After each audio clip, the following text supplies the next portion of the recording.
First go to the file and choose open. Select this image, press open.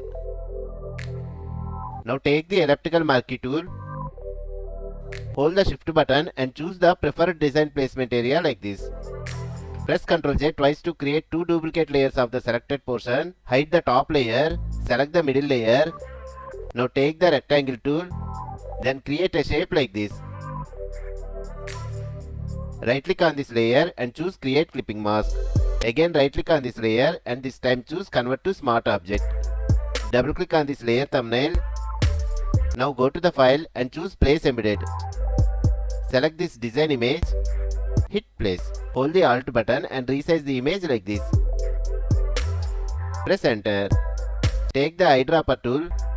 Pick the design background color. Now apply this color to the bottom rectangle layer. Go to the file and choose save. Then go to the main window and see the result.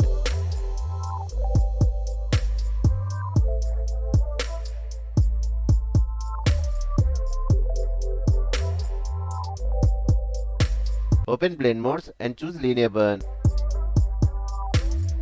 Right click on this layer and choose blending options.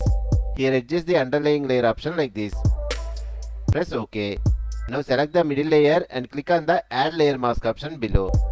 Take the brush tool, set the foreground color to black. Let's mask the string like this.